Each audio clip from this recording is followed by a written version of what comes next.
देवभूमि में आपका स्वागत है। मैं हूं आपके साथ हैदर जैदी। आइए खबरों की शुरुआत करते हैं। आपको बताते हैं इस वक्त की बड़ी खबर देहरादून से आ रही है। सीएम धामी का आज दिल्ली दौरा है। 2 दिवसीय दिल्ली दौरे पर रहेंगे मुख्यमंत्री पुष्कर सिंह धामी। दोपहर 12:30 बजे दिल्ली के लिए रवाना होंगे मुख्यमंत्री। प्रदेश के प्रवासी नागरिकों से संवाद करेंगे मुख्यमंत्री पुष्कर सिंह धामी। आज दिल्ली में ही रात्रि विश्राम करेंगे सीएम। और आपको बता दें प्रदेश के प्रवासियों से भी संवाद वो करेंगे और सीएम धामी का आज दिल्ली दौरा है। तो देहरादून से आज दिल्ली के लिए 12:30 बजे रवाना होंगे मुख्यमंत्री पुष्कर सिंह धामी। दोपहर 12:30 बजे दिल्ली के लिए वो रवाना होंगे और प्रदेश के प्रवासी नागरिकों से संवाद करेंगे सीएम धामी। आज दिल्ली में ही रात्रि विश्राम करेंगे मुख्यमंत्री।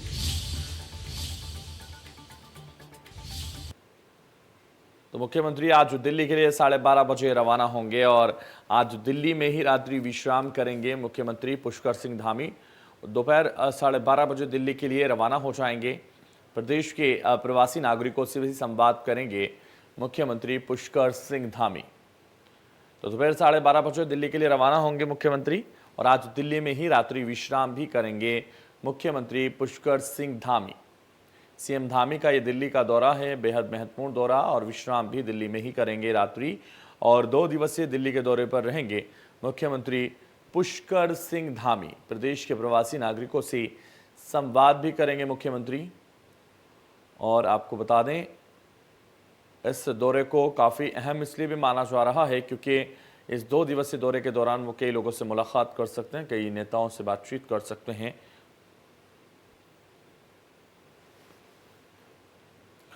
ज्यादा जानकारी के लिए हमारे संवाददाता रोहित सोनी हमारे साथ लाइव जुड़ रहे हैं। रोहित, जिस तरह से मुख्यमंत्री पुष्कर सिंह धामी का ये बेहद महत्वपूर्ण दौरा, 2 दिवसीय दिल्ली का दौरा, इस दौरे के दौरान वो दिल्ली में ही विश्राम भी करेंगे एक रात्रि, और इसको लेकर आपके पास क्या जानकारी? बिल्कुल, देखिए मुख्यमंत्री धामी करीब 12:30 बजे के आसपास जो है दिल्ली रवाना हो जाएंगे। फिलहाल जो कार्यक्रम तय किया गया है उसके अनुसार दिल्ली में जो है मुख्यमंत्री जो उत्तराखंड के तमाम प्रवासी वहां रह रहे हैं उन लोगों से मुलाकात करेंगे, उन लोगों से बातचीत करेंगे और तमाम मुद्दों पर उन लोगों से चर्चा किया जाएगा। मुख्य रूप से उत्तराखंड राज्य में जो धामी सरकार इस बात कोशिश कर रही है कि विकास की एक गति आए, विकास की लहर को और बढ़ावा दिया जाए। इसको लेकर के भी वहां के जो प्रवासी हैं, प्रवासियों से बातचीत की जाएगी और वहां की स्थितियों के साथ ही उनके जो परिजन यहाँ रहते हैं प्रदेश में, उनको किस तरह की दिक्कतें होती है उस बात से बातचीत की जाएगी। कुल मिलाकर फिलहाल भी जो कार्यक्रम रखा गया है मुख्य रूप से कार्यक्रम यही है कि दिल्ली 12:30 बजे रवाना होंगे और दिल्ली में आज शाम को जो है प्रवासियों से बातचीत करेंगे। इसके अलावा जो फिलहाल चर्चाएं हैं कि आरएसएस का कुछ कार्यक्रम भी है, कुछ पत्र विमोचन का कुछ कार्यक्रम रखा गया है, उस कार्यक्रम में भी शिरकत करेंगे। हालांकि अभी इसकी आधिकारिक पुष्टि नहीं की गई है, लेकिन अभी जो सूत्रों से जानकारी मिली है कि आरएसएस कुछ कार्यक्रम में भी वो शिरकत कर सकते हैं। कुल मिलाकर फिलहाल उसके बाद जो है रात्रि विश्राम दिल्ली में ही करेंगे और कल फिर दिल्ली से देहरादून के लिए रवाना होंगे और इस दौरान जो है कुछ केंद्रीय मंत्रियों से भी मुलाकात कर सकते हैं। तो ये सब चर्चाएं फिलहाल हैं और फिलहाल जो आधिकारिक घोषणा जिस कार्यक्रम की गई है प्रवासियों से मुलाकात करने की गई, लेकिन अब दिल्ली मुख्यमंत्री जाएंगे तो तमाम यह भी लाजमी के तमाम जो केंद्रीय कैबिनेट मंत्री हैं उन लोगों से भी मुलाकात करेंगे और मुलाकात करने के बाद कुछ ना कुछ उत्तराखंड के लिए भी ला सकते हैं। जी बिल्कुल, तो उत्तराखंड के लिए भी कोई बड़ी खबर आ सकती है, लेकिन जिस तरह से 2 दिवसीय दौरे पर दिल्ली मुख्यमंत्री जा रहे हैं, इसको लेकर कहा यह जा रहा है कि बड़े नेताओं से वो मुलाकात कर सकते हैं, कई चीजों को लेकर बातचीत कर सकते हैं और कई बड़ी खबरें उत्तराखंड के लिए साबित हो सकती हैं। बिल्कुल, देखिए दिल्ली मुख्यमंत्री जाएंगे तो जाहिर सी बात है कि जो केंद्रीय मंत्री हैं उन लोग मंत्री से मुलाकात करेंगे।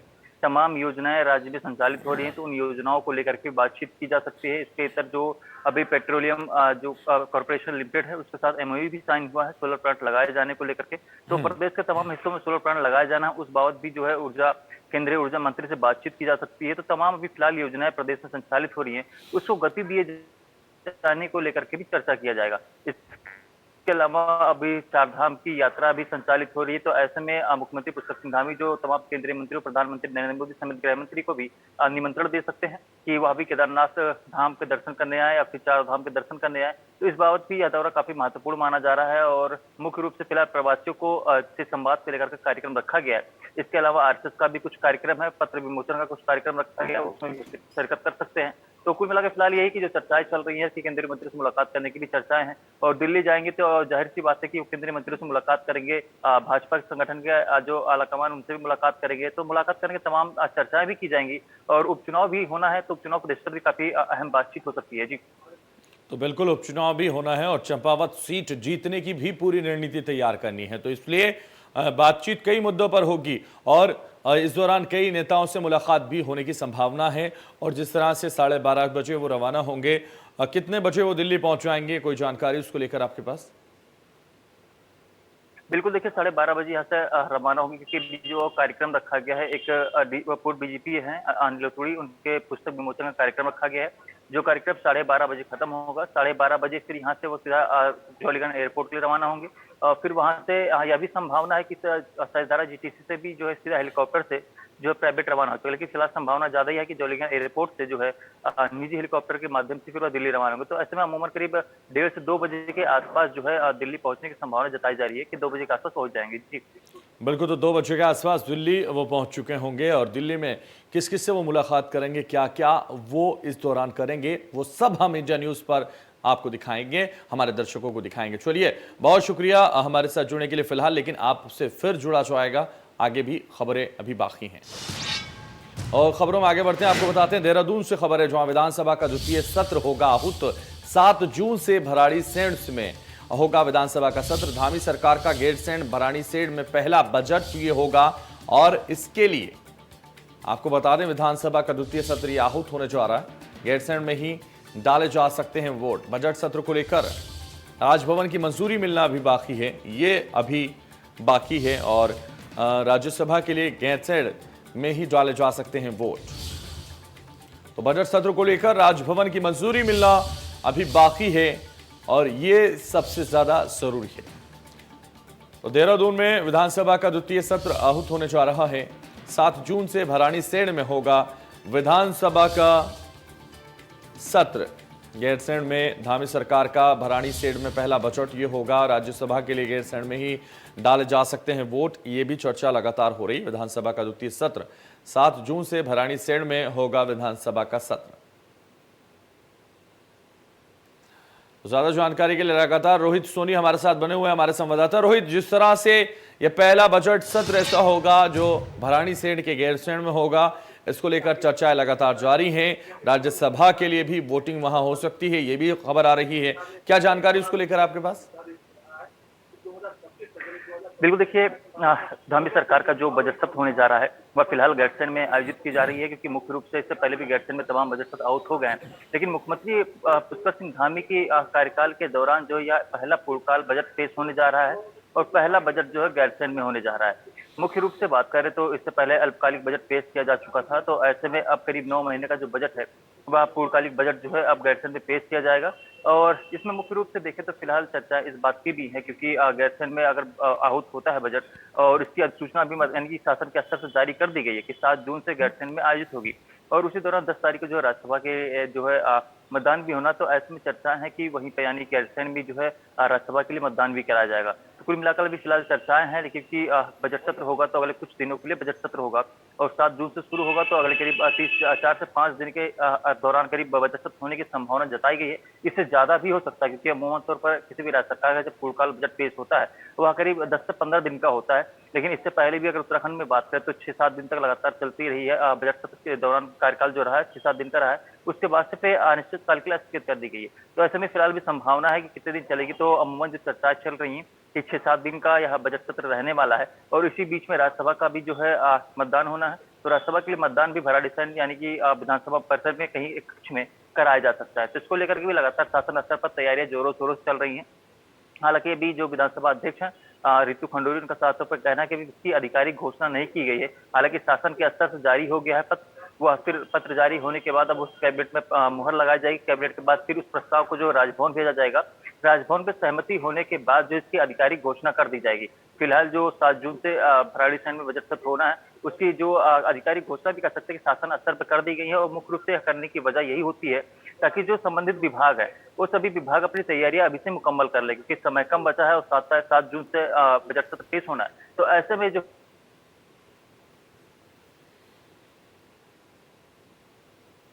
तो बजट सत्र आहूत होना है और इसको लेकर लगातार हमारे संवाददाता रोहित सोनी आपको बता रहे हैं कि बजट सत्र राज्यसभा के लिए वोटिंग भी हो सकती है गैरसैंण में, और यही अब बाकी रह गया है कि राजभवन से अनुमति मिलना बाकी रह गया है। ये सबसे अहम होगा क्योंकि बाकी रहना जिस तरीके से राजभवन की अनुमति जरूरी है। रोहित, राजभवन की अनुमति अभी नहीं मिली है, इसका ही इंतजार हो रहा है। कब तक उम्मीद है कि राजभवन की अनुमति मिल जाएगी? बिल्कुल, देखिए अभी फिलहाल शासन स्तर से जो है इसका आदेश जारी किया गया है। जो आदेश जारी किया गया है वो सभी विभागों और सचिवों के लिए जारी किया गया है।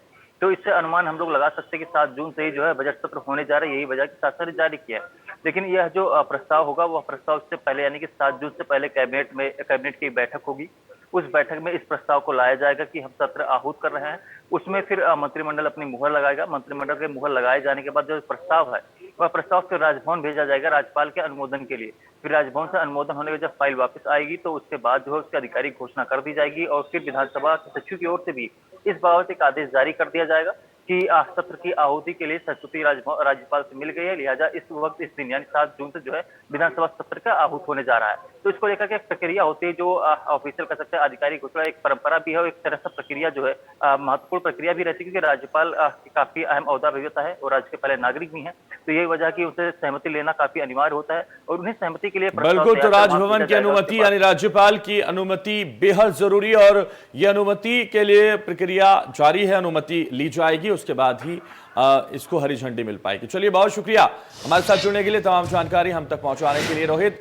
हम आगे बढ़ते हैं, आपको बताते हैं इस वक्त की बड़ी खबर। चारधाम यात्रा में नहीं थम रहा मौतों का आंकड़ा। चारधाम यात्रा में अब तक 51 लोगों की मौत हो चुकी है। केदारनाथ धाम में 21 श्रद्धालुओं की मौत हो चुकी है। बद्रीनाथ धाम में 10 लोगों की मौत हो चुकी है। यमुनोत्री धाम में 16 यात्री गंवा चुके हैं अपनी जान। गंगोत्री धाम में भी 4 यात्रियों की मौत हो चुकी है। जो मौतों का आंकड़ा है चारधाम यात्रा के दौरान नहीं थम रहा, लगातार मौतें हो रही हैं और सवाल उठ रहे हैं प्रशासन पर, शासन पर। चारधाम यात्रा में नहीं थम रहा है मौतों का आंकड़ा, लगातार इसमें इजाफा देखा जा रहा है। चारों धामों में अब तक 51 लोगों की मौत हो चुकी है जो बेहद चिंताजनक है। केदारनाथ धाम में 21 श्रद्धालुओं की मौत का मामला है। बद्रीनाथ धाम में 10 लोगों की जान जा चुकी है। यमुनोत्री धाम में 16 यात्री अपनी जान गंवा चुके हैं।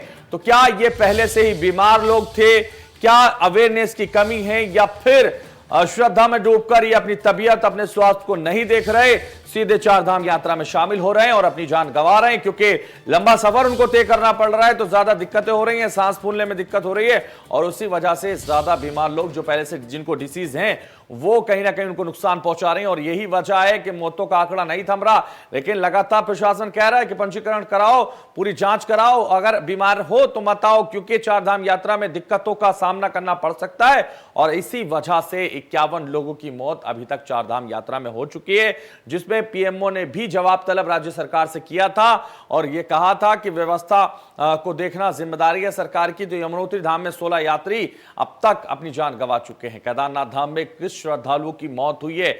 यह बड़ा आंकड़ा, 51 लोगों की मौत हो चुकी है चारधाम यात्रा में।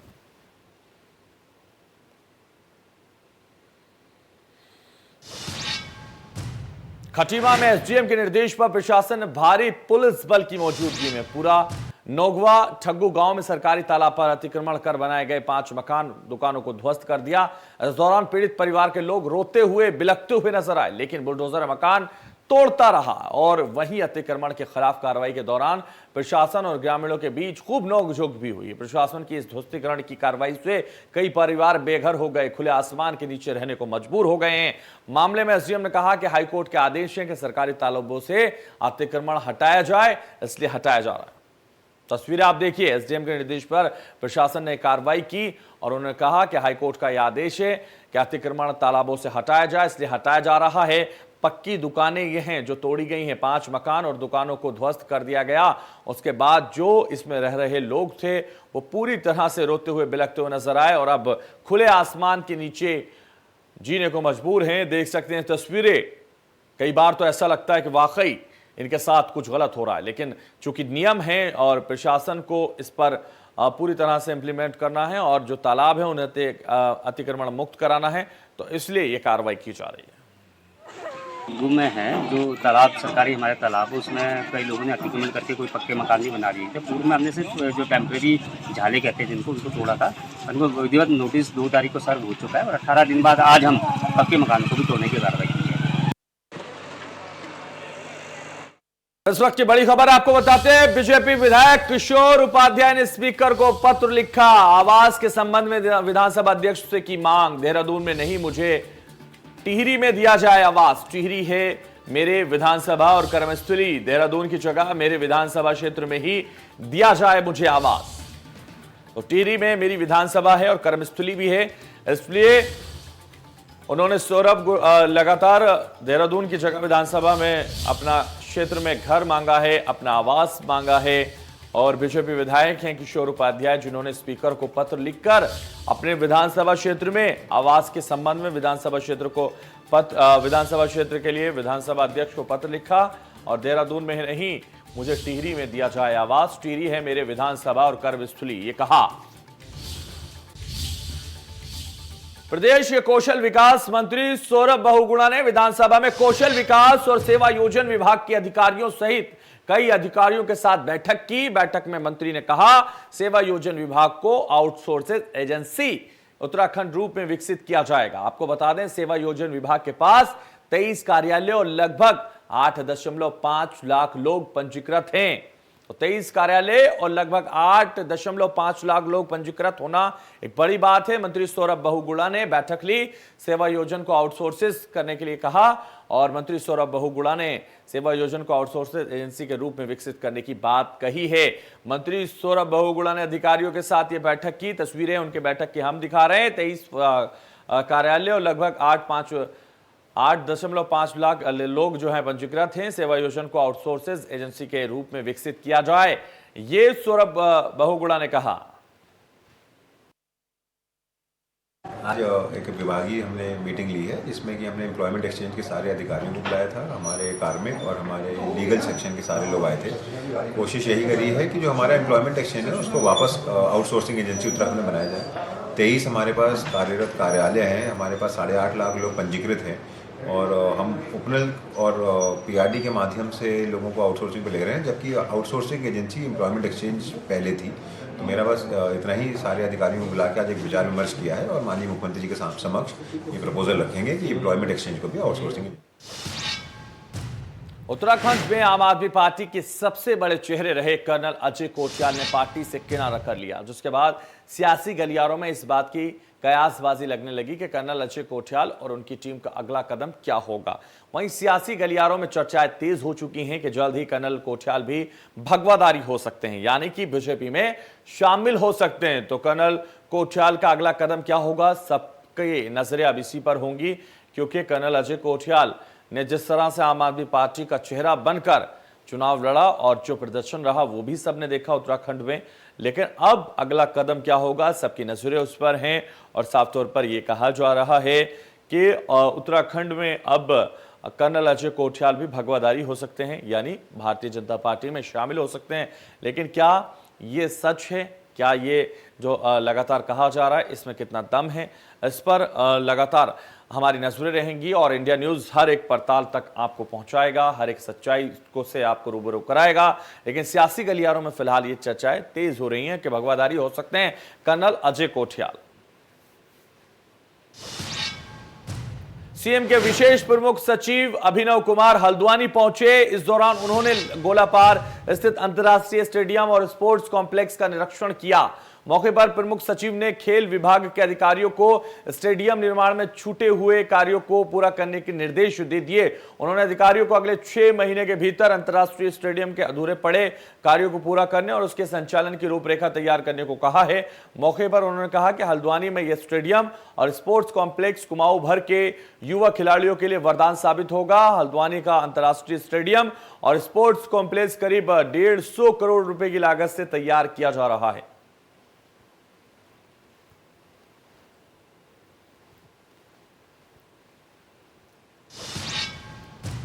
कुंभ नगरी देवप्रयाग में गंगा स्नान और रघुनाथ मंदिर में पूजा अर्चना करने के बाद बाबा विश्वनाथ और मां जगदीशिला की 23वीं डोली रथ यात्रा कमलेश्वर मंदिर श्रीनगर के लिए रवाना हुई और इससे पहले डोली यात्रा पहली बार नरसिंह मंदिर मुनेठ पहुंची और इस दौरान स्थानीय लोगों और तीर्थयात्रियों ने दर्शन कर आशीर्वाद लिया। ये रथ यात्रा 11 मई को हरिद्वार से मंत्री प्रसाद नैथानी की अगुवाई में निकाली गई थी। 23वीं बार आयोजित डोली यात्रा को 23 जिलों के 165 तीर्थ स्थानों पर जाना है। मौके पर मंत्री प्रसाद नैथानी ने कहा कि उत्तराखंड देवभूमि मानी जाती है, लेकिन यहाँ तीर्थाटन नीति नहीं है और पौराणिक स्थल आज भी उपेक्षित हैं। उत्तराखंड की पौराणिक परंपराओं और संस्कृति को जोड़कर देश भर के लोगों का ध्यान देवभूमि की ओर आकर्षित किया जा सकता है।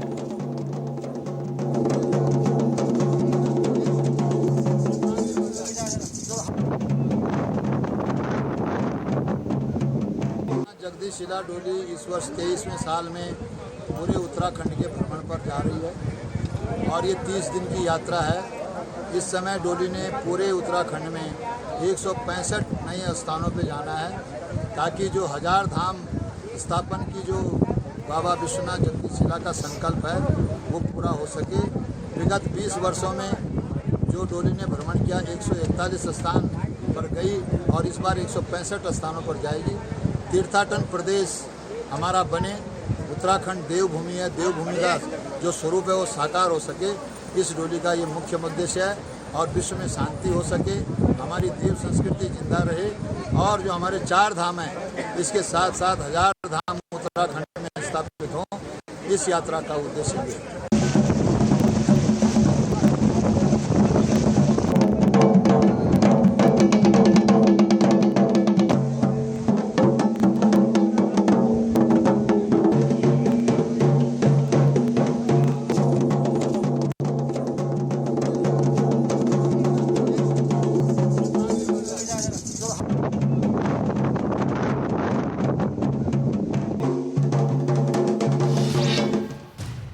उत्तरकाशी के रानीचट्टी में NH 94 पर लैंडस्लाइड होने के कारण यमुनोत्री राष्ट्रीय राजमार्ग दोबारा बंद हो गया था, जिसको लेकर अधिकारियों ने बताया कि हाईवे को सही करने का काम तेजी से जारी है। आधे घंटे बाद हाईवे पर फिर आवाजाही सुचारू रूप से चालू हो जाएगी, जिसके बाद यात्री यमुनोत्री धाम जा सकेंगे। और वहीं यमुनोत्री धाम से करीब 18 किलोमीटर पहले श्यामपति और रानीचट्टी के बीच यमुनोत्री हाईवे की दीवार धंसने से करीब 6000 यात्री हाईवे पर फंसे थे। और इस वक्त की बड़ी खबर आपको बताते हैं। इस वक्त बड़ी खबर आ रही है, ब्रेकिंग न्यूज। इस वक्त की पहली बार श्रृंगार गौरी की पूजा की तस्वीर आई सामने।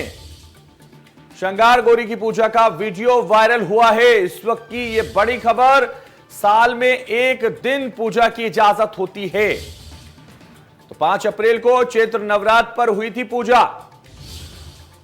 पहली बार श्रृंगार गौरी की पूजा की तस्वीर सामने आई। श्रृंगार गौरी की पूजा की तस्वीर सामने आई है।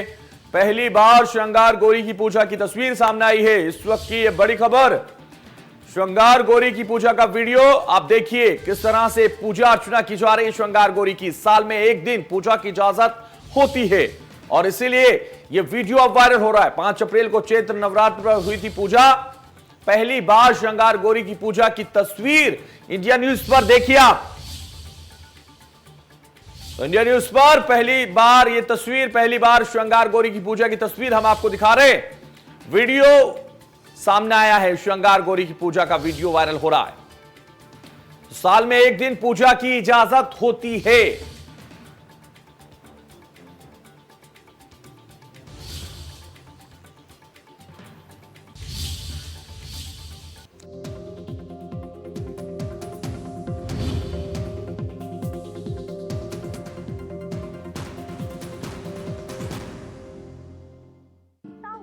एक टीचर करे कॉन्सेप्ट्स क्लियर, मुझे एक डाउट है। हाँ बोलो वरुण। दूसरा करे डाउट सॉल्व। ऐसी क्लैरिटी देना ही होता है सही तरीका सिखाने का, क्योंकि जो मेहनत पढ़ाने में लगती है वही रिजल्ट्स में दिखती है। बायजूस क्लासेस, ट्यूशन सही तो रिजल्ट सही। Attend a free class now. Underweight होने से व्यक्ति लो इम्यूनिटी व तनाव का शिकार हो जाता है। न्यूट्रिला वेट गेन से आप 1 माह में 3 से 5 किलो वजन बढ़ा सकते हैं। मेरे बालों की मजबूती है केश कांति मिल्क प्रोटीन। मेरे बाल लंबे और मजबूत हो गए हैं केश कांति से। मेरे बालों की जान है केश कांति एलोवेरा। और मेरे बालों का भी सीक्रेट है केश कांति नेचुरल। और मेरे भी। केश कांति से मिला है करोड़ों देशवासियों को अपनी हेयर प्रॉब्लम्स का आयुर्वेदिक समाधान। डाइटिंग व